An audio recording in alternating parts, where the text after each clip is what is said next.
ko uri kuvuga ngo tuzajya muri Afurika nkandi kuvuga ngo tugende nkandi utari kubyumva. Ati rega mbabarira, nakoze amakosa. Ati narakubeshye burya ya nzu ntayihari. Halo. Ati uri nde unyitabira umugore? Uri kwita umugore wanjye byagenze bite kuri kunyitabira umugore? Ati nese namba nguye mukanya wowe n'umugore wanjye dufitanye kubana, wowe uri nde unyitabira umugore kwanza wowe uruwahe? Ati none se wa muzungu mwe mwarashakanye byararangiye waragarutse?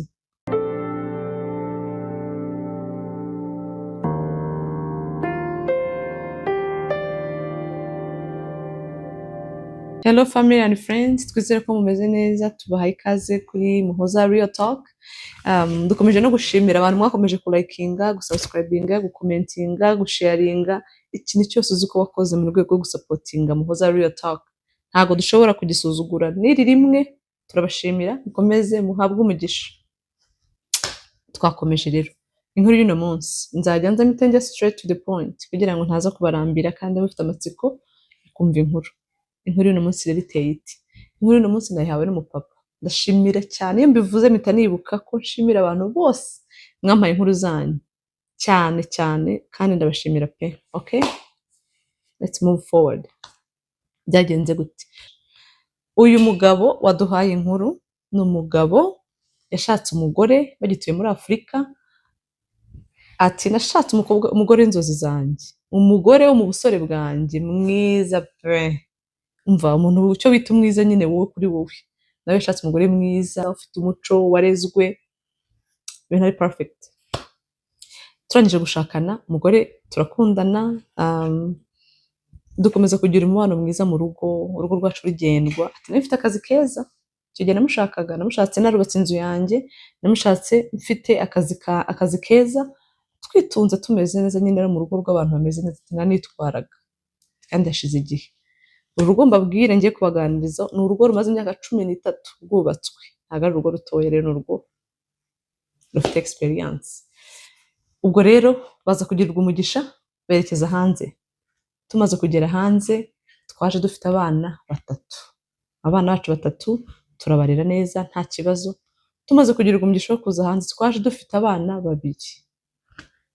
Muri abo bana 2 bacu twabareze neza nta kibazo, tubereka urukundo, tubitaho nyine, tugirirwa n'umugisha n'inge n'umugore twese turakora. Tubona akazi. Umugore wanjye akajya akorera amafaranga meza, nanjye nkakora amafaranga meza, twese tumeze neza nta kibazo. Hanyuma rero byaje kugenda biti. Ikintu gitangaje nuko byageze aho ngaho umugore tukimara kugera hanze arambwira ati amafaranga yanjye n'ayanjye, amafaranga yawe n'ayawe. Nge ntago nzahuza nawe ayo mafaranga, buri wese azagira konte, undagira konte ye. Namwe se madam, tukiri hariya ko naguhaga byose udakora, nagushatse udafite n'akazi, kwandika inzu yanjye, twasezeranye ivangamutungo, dusangira byose, mbizi ko ntacyo ufite, ntazi ko ufite na future yo kugira n'icyo uzabona. Numvaga wakibona ni sawa, utanakibonye ni sawa. None tugeze hanze unyibukije ko umutungo wari uwanjye n'uwanjye. Ati numva birantanga, bose ni gute umugore niki cyamuteye gituma anyibutsa ko amafaranga yaraye n'ayanjye arayanjye. Ati numva birambabaje, ndavuga ariko kubera ko ariko yabishatse, buriya nyine n'inama agiriwe n'abandi bashuti be, I don't know, ndavuga nta kibazo, naguma nibye, nanjye ndaguma n'ibyanjye. Ati namwikoza ntingure twishyure rero inzu. Ati reka inzu ishyurwa n'umugabo, niwe mugabo wishyura inzu. Se umugore ntazishyura inzu, nambwira duhahe haha. Igihe cyose umugore akanga amafaranga ye akayibikira. Ibyo bintu biragenda biranyubira, numva ntazi aho biva naho bijye bitangira kuzana umwiryane mu rugo rwacu. Rero ibyo ntacyo byantwaye, narabyihanganiye. Noneho ikintu cyambabaje byageze aho ngaho umugore nza kubona transaction z'amafaranga yohereje menshi cyane muri Afurika. Ndamuga se madam, ayo mafaranga angana gutya yose, izi transaction z'amafaranga angana gutya wohereje zajyaga he? Ayo mafaranga uyaha bande? Atajya kunsubiza arambwira ati amafaranga umbabarire, atararira, aratakamba, ati umbabarira, ati ni surprise nari naraguteguriye, aya ni amafaranga yo kubaka inzu. Ati kandi iyo nzu ndi gushaka kubaka ni inzu yanjye nawe tuzabanamo. Ati mbabarira, ntabwo ari gushaka nta kindi kintu, ni surprise y'inzu yacu tuzaba muri twitahira muri Afurika tujye kuri tayinga, cyangwa se ikindi gihe nyine gusa n'inzu yacu n'umutungo wacu ngewe nawe. Ati aya mafaranga nicyo nayoherereje. Ati n'umusheri surprise, ndavuga nteko disi narakosheje, narakajwe n'ubusa, niba ari surprise umugore atekereje neza. ndamubwira nti mbabarira kuba nakujaginze niba ari surprise, noneho sasa ngiye kunyura andi mafaranga miliyoni nyinshi zirenga 20 nongere kuri ya nzu. Ndavuga nti ngahe amafaranga twongere tuyuzuze, noneho ubwo ari iyacu yuzure vuba vuba nyine, ubwo twicarane indi nzu yuzuye. Ati ya nzu iruzura.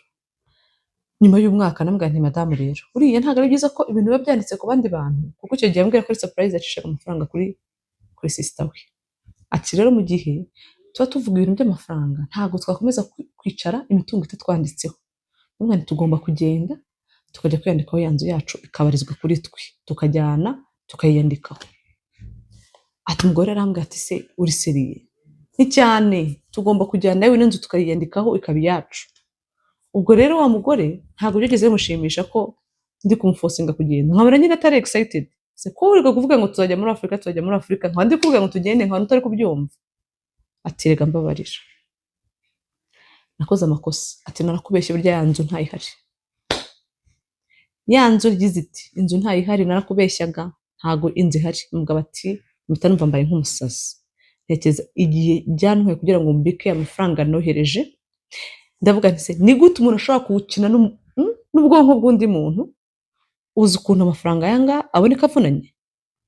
Ni gute ushobora kumbwira ngo miliyoni zingana kuriya natangaga, iyo ureka yawe akaba ari yahomba, ukareka kumbwira ngo nongereho ayanjye ubizi ko iyo nzu idahari? Ati navuga nti ntabwo bishoboka, ndeba ukuntu ntaryama ijoro n'amanywa. Ndavuga nti I have to do something. Icyo nakoze rero nahamagaye ababyeyi, papa we na bene nyina, basaza be. Ndavuga nti ibi ntabwo bishoboka, ibintu byambayeho birarenze, ntabwo nshobora kubyihanganira, mumbwire. Bati se byagenze bite? Ati uyu mugore njyewe inzu yambwiye ko ari iyacu, babwira story yose ukuntu yagenze. Ati none yambwiye ko iyo nzu idahari. Ati reka tuza kumuvugisha, turaza kubwira ibyabaye nyine adusobanurire neza tumenye behind, ikintu kiri behind nyine y'ibyo bintu. Ati nuko famiye yaraganiriye, inzanye umwanzuro, irambwira ati twaganirije umugore, atuganiriza mukuru, batubwira yuko wabyemeye ko iyi nzu yubakira mukuru we. Ati inzu ni ya mukuru w'umugore wawe. Ati barabyemezanyije ko basapotinga, ati warabasapotinze, inzu barayitashye nawe niyo barimo, niyo batuyemo. Ati kandi nawe ni umukwe wacu kimwe nawe. Nasugur kumva twavuga ngo nguki kandi ari ibintu mwagiranyemo agreement mukabyemeranya. Ati barandimanganya, ndavuga nti ubwa mbere mbonye umuryango urimanganya umwana ibintu bikarangira gutyo. Ati barandimanganya, ndavuga nti uzi n'ibindi, irizi baririzi, byaragiye, ninkomeza kurakara no kubabara ntibigarura, reka ntuze maintaining abana banjye ngo muri rwa rugo ndihangana. Atari nta mwuka mwiza wari urimo, kuko na nyuma y'ibyo ntegeze emera ko tuvanga umutungo, yakomeje kubika uwe. Atari ko mbonye ukuntu bisaba imbabazi, ngira ngo wenda harazahinduka nubwo umutungo batawumpa, ariko basera azagira ubwenge ajye kuba umuntu muzima icyo agiye kwiga. Atari ko byose byari pause. Umugore ntegeze ahinduka, umugore ntegeze amenye yuko ari kosa yakoze, ahubwo akomeje n'ubundi kwibikira amafaranga ku ruhande n'amabiyozi ntayishyure. Ibyo ngibyo ndabyihorera, ngira ngo wenda hari kuri kose with time, n'igihe nyine ko kigenda kiza umugore azahinduka, ibyo ngibyo bivamo. Ibyo ngibyo ndabyihorera. Ariko ikintu gitangaje ngiye cyanambabaje muri no nkuru yose, guys, abantu bafite ibikomere.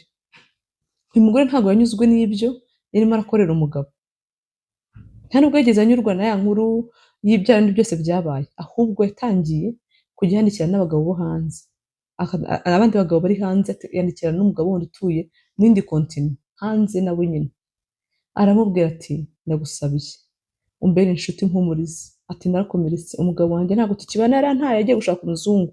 Ati ubu ngubu ndibana. Ati yambwiye ko yibana, umushuti we atangira kumusapotinga, atangira kumwegereza mu bintu inshuti. Atari ko muri byose ikintu cyambabaje muri byose, yafashe amafoto y'abana banjye akajya amwereza, ati ntubona ko nagoranywe n'abana? Ati nigera uri kurera abana? Ati umugabo yaragiye yishakiye abazungu, yaragiye ntabwo abarizwa. Sha umuntu baravugana, yageze aho ngaho wa mugabo wagendaga abeshya kumva amubeshye agashaka kumukura amafaranga, ati amude amafaranga menshi y'amadolari menshi, arayamurya. Arangije kuyamurya ntabwo yabihagaritse, bakomeje kuvugana. Ati njye sinamenyaga ikijya mbere, sinari nzi ikiri kuba. Atari ko ikintu cyantangaje, mva neza kirantangaje, birarangiye.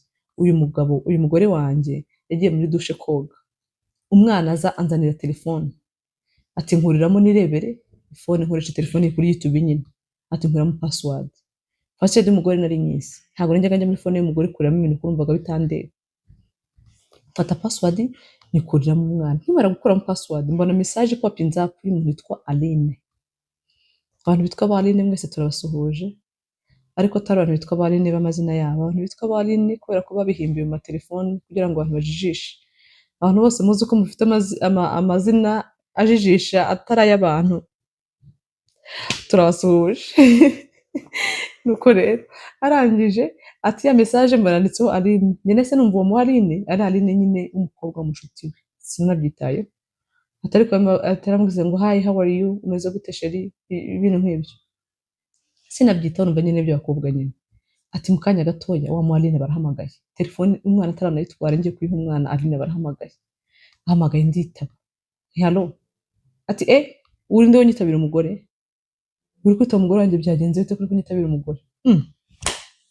Ati nese numva nguye mukana, ndavuga nti ibintu bihinduye isura, bita sohoka njya mu modoka kugira ngo mvugane nawe neza nta rusaku, mbega ntuje numve what's going on. Turumvaga amazi atari yayandi, ndagiye mu modoka, umugore umenye ko ubwo nitabye telefone ye n'ibyo byose ko umugore ari muri douche, ntabwo yari ari muri salo. Ndagenda njya mu modoka, turaganiriye, arambwira ati ndamubwira nti se uwo mugore nitabye wawe uvuga n'uyu nguyu turi kumwe nyine telefone cyangwa guhamagaye nimero utazi? Ati ni uwo mugore, uwo ni umugore wanjye dufitanye kubana, wowe urinde unyitabira umugore kwanza, wowe uruwahe? Ndamubwira nti ngende umugabo w'umugore, ibyo bintu uri kumbwira ni ibiki? Ati yumvise ukuntu mubwiye ntuje, atarambwira ati yo, ati none se wa muzungu mwe mwarashakanye byararangiye waragarutse? Ati njyewe nigeze nshakana n'umuzungu, uyu mugore ko twabanye ubuzima bwose urinda umbwira ko nashakanye n'umuzungu ushingiye kuki?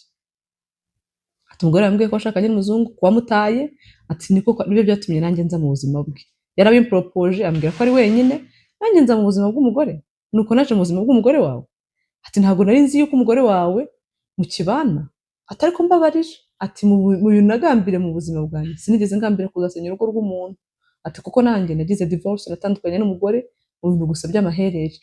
Ati none mbabajwe nuko nsanze nanjye nimvuvinze mu kintu gisa nk'icyo. Ati umugore wawe yarambeshye, n'ikimenyimenyi jya muri message zanjye urebe amafoto y'abana bawe, urebe amafaranga namwoherereje, urebe conversation zacu, ati urasanga ko ntari nzi ko kuri umugabo uri mu rugo. Ati umbabarire. Wa mugabo turarangizanye, njya muri salo, ngezeyo ati nagiye meze nk'umusazi, itubyishyiraho tureba ari wowe bibayeho. Ati nagiye mu nzu numva nariye amavubi, mbega nyine ndi haye. Rimwe se umuntu witwa Aline uramuzi? Harya ngo nashatse umuzungu? Ati umugore yahise ndusha uburakari arasara, who are you? Wowe ni wowe urimo uraza kumbeshyera wowe? Akaro ubundi se telefone yanjye ufite access kuri phone yanjye gute? Ninde uguha phone yanjye? Ninde ukubwira kujya kwitaba abantu banjye no kujya gusoma message z'abantu banjye? Ati numvise umugore yasaza, nese numva nanjye ndavuga nti ningumaha ndamukubita cyangwa se nkora ikosa rimwe ryonyine rizatuma ibintu byose birangira, ataka kugira ngo rero nisange nakoze rino kosa. Ndagiye. Ati mpita nsohoka n'umujinya ndahunga, ndavuga ati niba n'Imana binkoresheje simbizi, gusa nzi ko decision nafashe muri ako kanya it was one of the best. Wa mugore ndamuhunga ndigendera. Ndangije guhunga wa mugore rero ntibyarangiye, kubera ko umugore ntiyigeze nsaba imbabazi. Nageze aho ngo ndatururuka ngaruka mu rugo, atari ku umugore ntiyigeze nsaba imbabazi. Ati ndi umuntu uzi Imana, ndi umukristo nemera Imana, icyo cyaha naragihambye mu mutima wanjye ndakimubabara, atarigeze akinsaba imbabazi. Can you imagine? Ukora ibyo bintu bingana gutyo ubura n'imbaraga zisaba imbabazi kweri? No kuvuga uti mbabarira narateshutse nyine ubwo byarabaye, ariko mbabarira nta nubwo yigeze asaba imbabazi. Ati njyewe nahambye mu mutima icyo kintu ndakimubabarije. Ubuzima burakomeza kukomeza nyine nawe urumva ukuntu umanegeka, byari ndavuga ngo zirara zishya, urumva nuko byari bimeze. Ati ndihangana. Icyaje rero guhura ibintu byose, ati byageze aho ngaho mu minsi mike ishize umuntu arahamagara muri Afurika arambwira ati maze kugura umugore wawe ibindi bibanza 2. Ati ndavuga ntibishoboka. Nibyo, ati nibyo, amana transaction anyoreza ibintu byose biri amazina ye, ibintu byose binyereka ko ari wohereje. Ati maze kubigura. Ati ndavuga ati niba uno mugore nyuma ya bya bintu byose byabaye akirimo gufata amafaranga akajya kuguramo ibintu, bivuze ko afite umugambi uri behind, arashobora kuba ashaka kugira ngo ibitse imitungo anyivugana cyangwa se yibitsemo imitungo ante atafite ikintu yo kuntegura kitari cyiza, ati icyo kintu rero kuva cyaba none sindi kuryama sindi gusinzira, ati isaha imwe niyo ndyama, ubundi gusa ndi gutekereza nkareba abana banjye, nkareba ibintu umugore kunteganyiriza nkabibura, ati sinigeze nanabibuganiza naracitse namibare, ati none uyu mugore ndi kubona ko natanyicisha agahinda stroke izampitana kubera stress no kutaruhuka, ati none uyu mugore wanjye turi kumwe nuko bimeze, nsigaye ntaha mu rugo nasanga ikintu gifunguye, niba ari amata, niba ari ji, niba ari ibiryo biri mu isafuriya, ati singikoraho, nkavuga nti ninkoraho uyu mugore ahita ansoza buriya asanga yashyizemo gahunda, ati ngeze umve revo ngezemo mu rugo rwanjye, ngeze kuri ya revo yo gutaha nasanga ikintu kiri aho ngaho ngatamva umutima urakubise, ati ibeshye se ukoreho, ibeshye gite cyo ku bantu, ati nuko bimeze ku buryo mbona ikintu nkifuza kugifata bikananira kubera ubwoba bw'imibanire mibi iri muri urwo rugo rwanjye. Ikindi aba bana banjye ninjya kurega hano muzi ukuntu baha imbaraga cyane cyangwa se bita ku bagore kurusha abagabo, ati nzagira ntarimara kujyayo bafate b'abana banjye bakubita umugore, nyine ntajya agaburira abana, ntabahahira, abana banjye bazicwe n'agahinda, ati nareba abana banjye, nareba uburyo nzanajya no kurega wenda ngasanga abana banjye babahaye nyina, ati nkumva birandenze, ati ariko kandi urugo narwo ntarwo ndimo, none byanyobeye njya kurega uno mugore mpagara umuryango nanone ibyanyobeye, ati urugo rumazemo iminsi ndi umugabo ufite experience mu rugo rwanjye, ariko se nkora iki, njye kurega se mpamagara umuryango ntandukane n'uyu mugore, ngire ko byanyobeye ko ari icyo kibazo mfite muri uru rugo, ngayo nguko inkuru twahawe niyo ngiyo, inkuru twahawe n'uno mupapa, inama zanyu, igitekerezo cyanyu uko ubyumva, inyunganizi, abantu bavuze iby'amategeko ushobora kumwunganira, abantu ikintu cyose wumva ushobora gukora kugira ngo gisapotinge uno mubyeyi, video ngiyi ngenda yikoze, hasigaye ni ahanyu kugira ngo tuze kumufasha, turebe ko dushobora kumukonekitinga n'ahantu hakenewe, cyangwa se ko dushobora kugira ikindi kintu twamwunganira mu bitekerezo n'ibyo tubona, cyangwa se experience z'ibyo twaciyemo, cyangwa ubumenyi dufite bundi, kugira ngo turebe ko ashobora nawe kuva muri bino bintu akabivamo neza kandi agafata umwanzuro ukwiye bitewe n'ikibazo ari gucamo. Nuko rero ngayo nguko inkuru yacu yari iyo ngiyo, tubasabiye umugisha kandi dukomeza kubashishikariza gusubscribinga, mu likinge, mu commenting, kandi umuntu ufite inkuru nawe nimero zacu zishyira muri description aho hasi uze kurebaho, hanyuma waza kutwandikira ukadusangiza inkuru, yaba ari inkuru iri bwubaka abandi, yaba ari inkuru itanga inama, uko wumva gusa apfa kuba ari inkuru iri bufasha abandi kandi kubaka abandi. Rero ngayo nguko murakoze, mugire umunsi mwiza, turabakunda ahantu hose muherereye, mwumve yuko tubasuhuje kandi tubabwiye ngo mwakoze kuwacinga video yacu. Bye bye.